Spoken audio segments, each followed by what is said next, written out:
First of all, thank you everybody for coming, and we've had a very productive meeting. We are going to go, most of us I believe, will be leaving here to go and watch our friend Beth Walker be sworn in as the new Justice of the West Virginia Supreme Court. I'll speak for myself, very excited about watching Beth take the oath of office. Basically, we have such a great opportunity here. We have swept many of the state offices that have never been held, or at least not recently in my lifetime, by Republicans. We have a Republican House, a Republican Senate. In Washington, we have a Republican President, a Republican House, and a Republican Senate. And what's the message? It's time for us to govern. People said we're tired of it, we want to shake it up.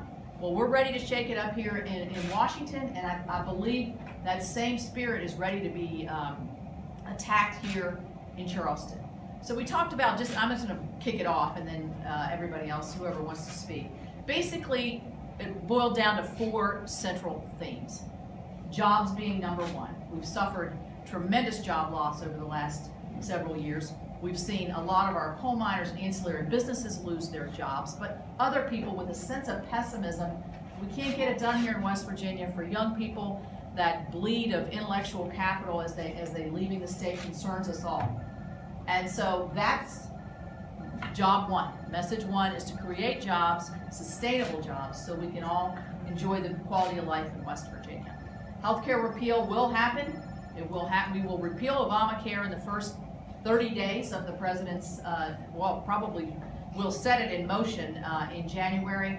And then we will have a transition, and then we will move to a replacement vehicle, which will be much better for West Virginians, more affordable, much more predictable, keep your own doctor, all the things. Obamacare is going to fold under its own weight anyway, and it needs to be fixed, and we're going to do it. Second thing, infrastructure. We've heard roads. For me, broadband is one of the major infrastructure improvements we need in West Virginia. This is something we can all work on together, make all of our offices work better, and also create that economic, healthcare, and education atmosphere that we want to have our families take advantage of those jobs. And lastly, but probably not least, and with the Attorney General here, he's done a good job leading the way on this, but both of us, state and federal, hi Tim, come on in. We need to make sure that we are attacking the regulations that have basically weighted down our ability to create jobs and grow. I think it's certainly in the energy sector, it's there.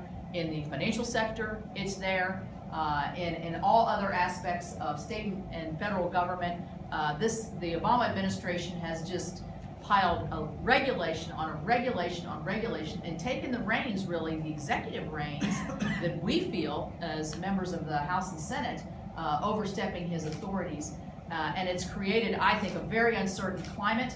I think you'll see President-elect Trump undoing many of those with a lot of our support.